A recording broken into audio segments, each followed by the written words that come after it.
Morning, Paula. Hi, Cinderberry.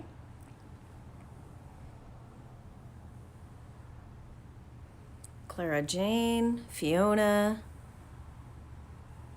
Oh, there's some here I haven't seen before. Welcome. Welcome, welcome, welcome.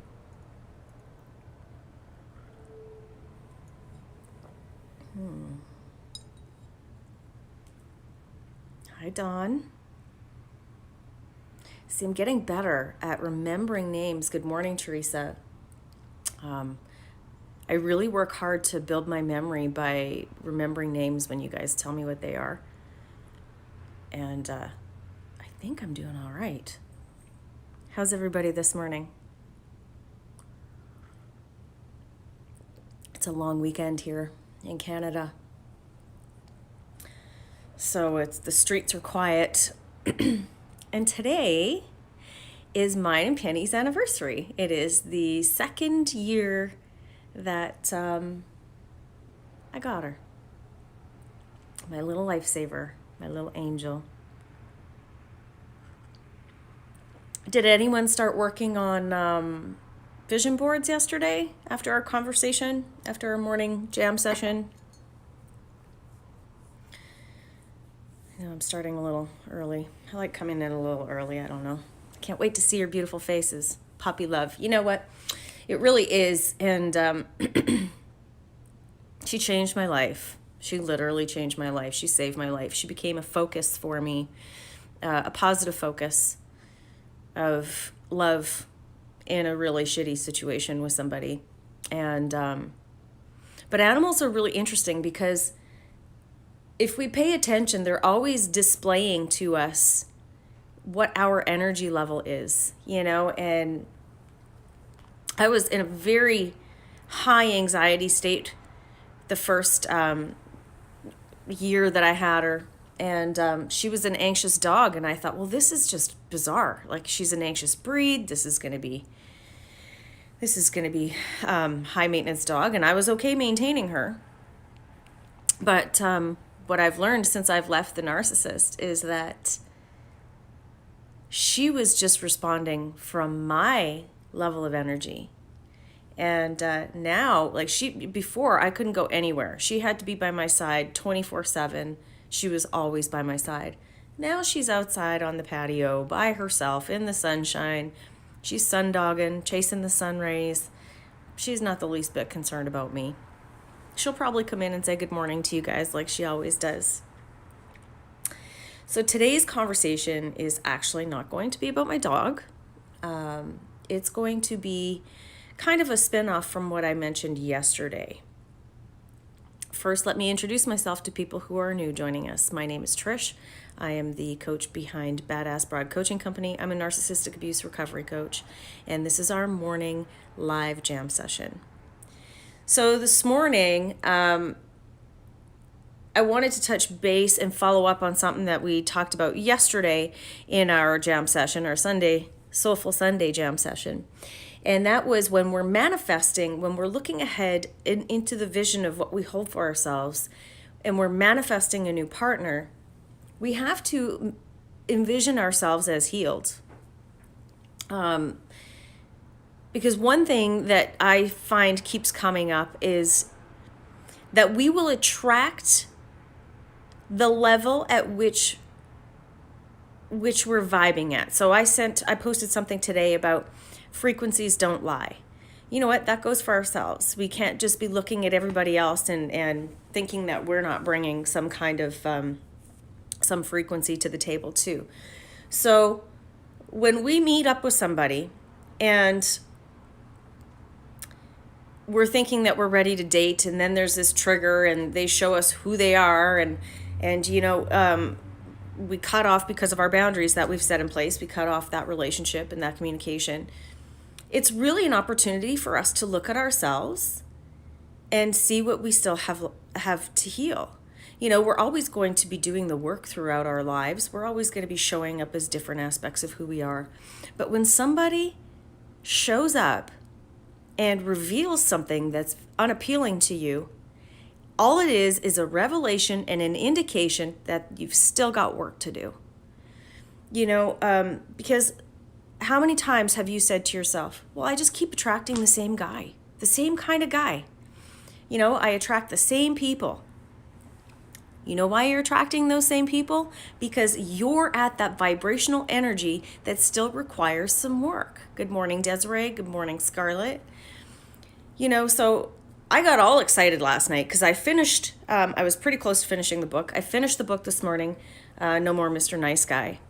And I got all excited after Denise was here, and I phoned Scarlett because I had these revelations in my brain that were happening, and I just, I phoned Scarlett after midnight, and I'm like, holy shit, this is the work, you guys.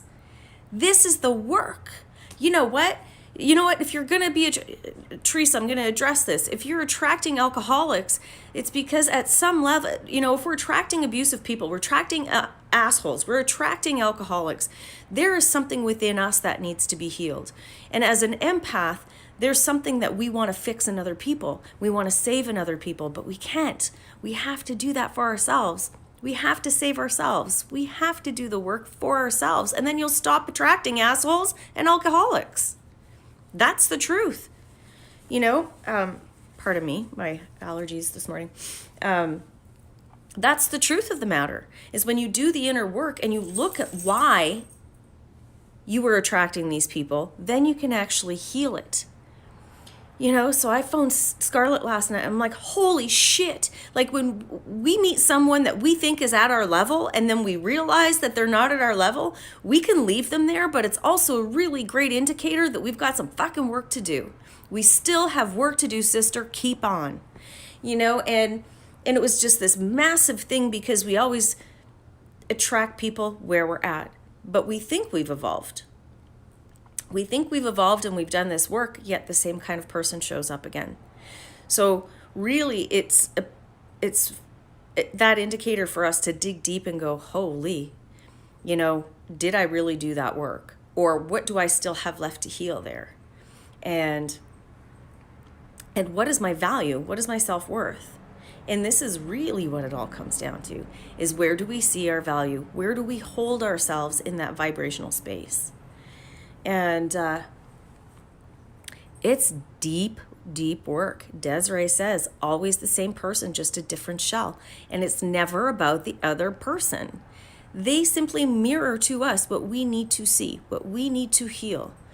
And when I say them being assholes, if they're being assholes, they're not mirroring to us that we're assholes. They're mirroring to us that we think that's all we're worth. That's where our value lies within ourselves, is that we think that's all we deserve. So when we attract these people, that's where the inner work is. And it was really interesting to finish the book, No More Mr. Nice Guy, because I was able to see what I thought were narcissists in my life, but they were really nice guys, and I could relate to being a nice guy. And it was I'm really looking forward to this book dissection with Chris next Monday. So if you have a chance to listen to the audiobook, it's 6 hours to listen, or pick up the book and read it.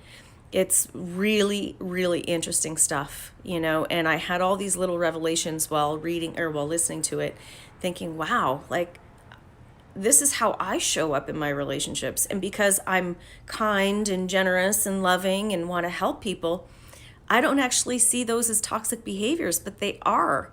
They're extremely toxic behaviors because I don't have boundaries when it comes to helping those people. And just because I want to help and love and heal doesn't mean that anybody else wants to receive that.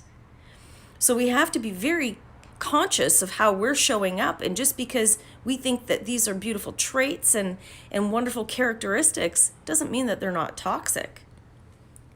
Toxicity isn't just being abusive or being in an abusive relationship.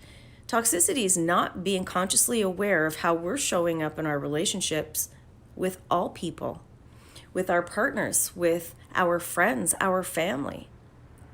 I had a very toxic relationship with one of my brothers, and I had to realize, I thought, well, I'm just a kind, empathetic person, and you're just a pig-headed, opinionated jerk. So you're wrong. You're wrong. I'm not. You are.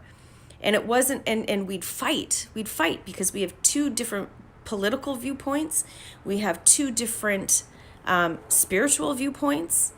And I had to look at it and understand that just because our viewpoints don't match up doesn't mean that I don't love my brother. It means that I have to be aware of how I'm showing up for that relationship, because I can show up and bring the toxicity with me, proving my point that he's not empathetic enough, he doesn't care enough. I do, I can save the world. These things are really important to recognize about ourselves. We are toxic people also. So when somebody shows up and you think they're meeting you at the level that you're at and they trigger you, it's just an indicator that there's still work to do. That's all. That's all. So do the work. Keep on doing the work. You guys are awfully quiet this morning. Am I making any sense at all? At all? I have Bailey's in my coffee this morning. This is delicious. So I think it's really important that we understand we're not perfect. And as soon as we do that, we leave our victimization mode behind. No more victimized people here. Yes, we've been abused, but we're not victims. We have the power to choose our outcome. We have the power to set ourselves on a different path. It's important. Lawton Hall, I didn't react once yesterday. So he has a narcissistic parent, his father, and a narcissistic sister. And he showed up for his father's birthday yesterday. And I'm so happy for you that you didn't react. This is really when we know that we've healed something, is when we're no longer reacting, responding, and choosing the same outcomes. And when we choose, when we end up with the same outcome, that's next month. Dad's birthday's next month. Well, not a small win, huge win for you. You did this. This is incredible. It's all about our inner work and being firm in how we react and respond. I think it's beautiful when we get triggered by something and we get the opportunity to decide how we're going to show up in that moment. I've had some really incredible moments in my life where I've shown up and it wasn't it wasn't positive. So we all have narc traits. It's when those traits hurt someone. We all have narcissistic traits. I agree. I've said this before. But what makes us not a narcissist is the fact that we don't use those traits to manipulate and abuse. And don't get me wrong, we're still very manipulative as empaths. Let's really take a second and look at how we manipulate people in our lives, or how we have manipulated people in our lives with our empathy. And dig a little deeper there. I can't get too much into that conversation today because it's a pretty deep one, but we got to dig a little deeper and see where we're showing up and how we're showing up and how we're reacting and how toxic behaviors show up in our lives as we interact with people. He was really shocked when I only shook his hand. So proud of you, Lawton. You're just kicking ass, man. You're a pretty stellar human being. So does anyone have any questions for me this morning? It's like we're only 10 minutes in and you guys are so quiet. Am I making any sense? Or is today a rambling day?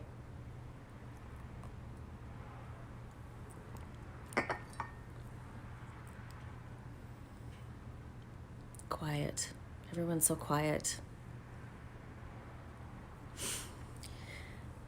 So if you jumped in a little bit late, today's mine and Penny's second gotcha anniversary. And that little angel saved my life. Like, she really saved my life. And she became my focus. And now I just see how far I've come, because I'm not that anxious person anymore. I don't have an anxious dog anymore. So this is the work that I've had to do to stop being toxic, because I would use my anxiety as an excuse for how I was showing up in my life, which was a very toxic behavior. So, my anxiety was amped up and through the roof when I was with the narc. But how I didn't understand where all that energy was coming from. And she showed me. Animals show us where we are. Let's talk about that sometime. I feel me wanting what he promised me made him turn on me. We weren't on the same level. What are we talking about, Teresa? What do you want to talk about, love?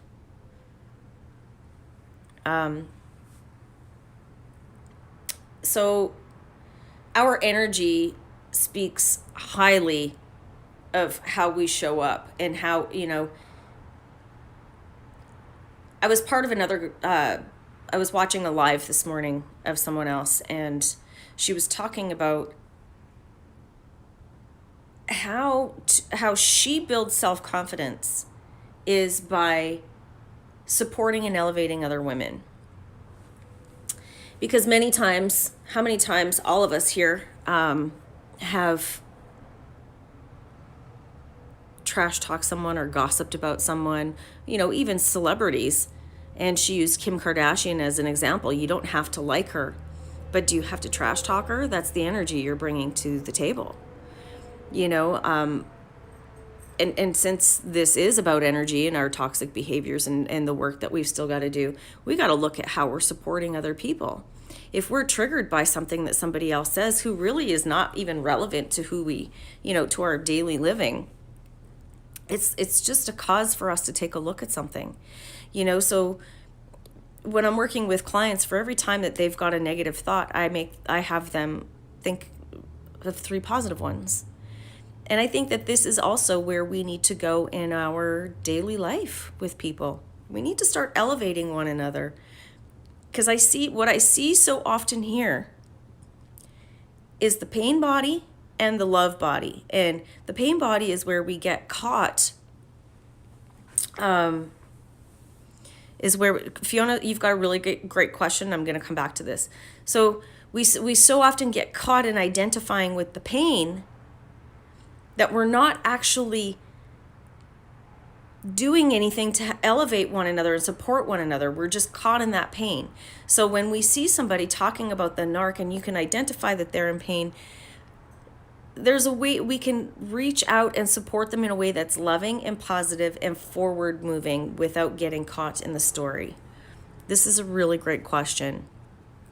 Fiona asks, how can you tell the difference between a trigger that you should work through because it is a reflection of what we need to heal and something in the new relationship that we can't ignore? There's a difference between triggers and red flags. A trigger is just, if somebody triggers you with a behavior and you ask them to not do that because it bothers you or this crosses a boundary that you have, and they respect that, then that's a trigger that you can heal.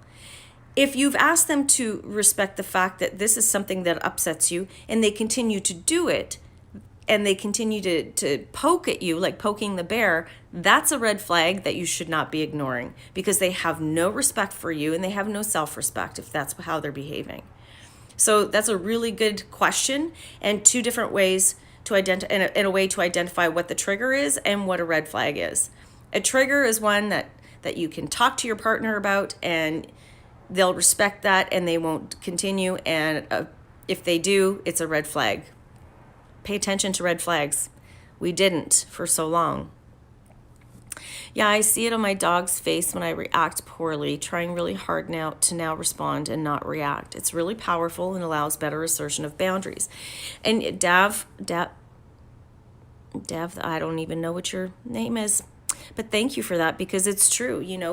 When we set boundaries for ourselves, we've got to understand that we need to set boundaries for other people too, so that they know what our self-respect is. How many times have you heard the saying, you teach people how to treat you? You do. If you don't set boundaries for other people and you only set them for yourself, that you're not going to tolerate this, well, you've got to set those boundaries for people too, so that they know that you're not going to tolerate that. You know, and this is communication. This is huge communication. You're welcome, Fiona. I hope that answered your question for you. It's important to identify red flags, and it's important to know what a trigger is. Hi, Shauna. Hi, Cheryl. Jenny from Virginia is here. I feel like I'm all over the place today, but I think, because I always do, but I think that we've managed to stay really on point with our own inner healing with this, and being able to identify triggers, boundaries, red flags, to identify that, you know, we're going to keep attracting the same thing until we've healed what it is that's attracting them. And that's usually that wounded little person inside. You know, it's usually that one who's still seeking approval. And if you've been conditioned and raised by alcoholics or abusers, you're going to keep attracting that in your life, because as a child you weren't taught boundaries. You weren't taught what was healthy love. You were shown that that love is chaotic and painful and mean. And you get to redefine that for yourself now. You get to decide what you're willing to accept. And when you get clearer and clearer and clearer on that, then a different kind of person's going to start showing up in your life. You're not going to attract the same person anymore.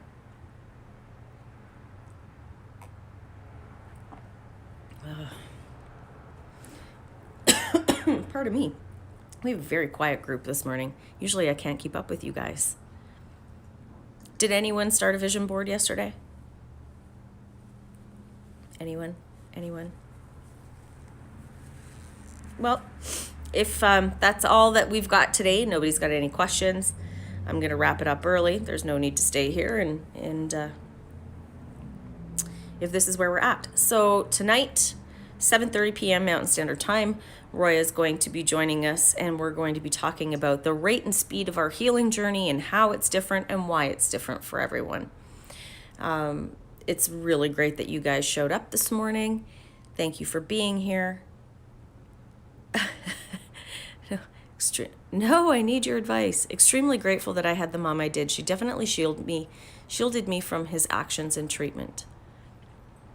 I divorced him recently, but want him back, and it's so sad. And you know what? There's some deep work to do there, and you can heal it, but it's realizing too that you don't know anything different, and that this isn't love. Love isn't chaotic. Love isn't painful. Love isn't crazy. We've romanticized this idea of what love is, and it's terrible how we've romanticized it as a society. Like, it's really terrible. And we just continue to do so much damage to ourselves with this. Okay, Jenny, what's your question on co-parenting? Because I'm going to tell you, you cannot co-parent with a narcissist. You cannot co-parent with a narcissist. You joint parent with a narcissist, because co-parenting means that you're on the same page as how you're raising your children, what your morals, ethics, and boundaries are. That's co-parenting, that you have the same desired outcome for your children. Joint parenting, you cannot joint parent, or you cannot co-parent with a narc. How do I co-parent with my narc? My kids are with both of us. You've got to just continue to teach your kids boundaries. You have to teach them boundaries, and you've got to gray rock the shit. I think I've told you this before. You've got to gray rock the shit out of the narcissist. You've got to go modified contact so that your children don't see you engaging in an unhealthy way. Of course he messes with you. That's the whole point. That's their whole point. They want to mess with you. So you need to stay focused on your children, not on how he's behaving with you. Stay focused on your children. I know he does, Jenny. Just listen to me for a second. He's messing with you. He's playing games with you, not any different than before the kids came along. This is who he is. So you need to get grounded and centered in who you are and learn how you're going to react and respond to him. You're not going to react, you're going to respond. Go to the IGTV video that I have here of Grey Rock method, and that's modified contact with the narcissist. You need to get really good at that. He's triggering you and getting reactions out of you because you're not learning how to go modified contact. This is your number one thing. You can't go no contact. You have children. So you need to modify it. Grey Rock method. This is how you do it. This is how you learn how to communicate with him. Then you put boundaries. Of course, he involves the kids. Just listen to what I'm saying. Then you have to teach your kids boundaries. You've got a really tough road ahead with a narcissist and parenting your children, because you're going to be doing this by yourself. This is not co-parenting, you're joint parenting. He simply has the kids and uses them and manipulates them to his benefit also. So you're essentially a single parent. So you've got to start looking at how that's going to be for you, how you want to raise your children as if you were doing it alone. And then you've got to counteract everything he tries to trigger with you with just that solid boundary that you love your children and you're going to take care of them. I barely see them. Yeah, so this isn't an Instagram live conversation. This is coaching stuff. This really is coaching stuff, because I can give you advice, but unless you're willing to implement the tools and do the work, all the advice in the world isn't going to help. Lawton says, just be the mom you want to be. In my opinion, silence the bullshit he brings by ignoring everything he says. You know, and Lawton's a child of an empath and a narcissist. So he's got some advice there that's very solid coming from a child. You know, he's telling you, Jenny, as a child of narcissistic abuse, what your kids need, what they need from you. So 9:25, I don't think I have any other questions on here. Tonight, 7:30 p.m. Mountain Standard Time. Roy is coming back. We're talking about rate and speed of your healing journey, how and why it's different for everyone. I'm Trish of Badass Broad Coaching Company. I'm a narcissistic abuse recovery coach. If you'd like to book your consultation with me or book a coaching session, then go to the link in my bio and it'll take you to my scheduling page, and you can check it out for yourself. I love you guys. Stay badass. Rock the day. And I will see you tonight at 7:30 Mountain Standard Time. Bye, babes.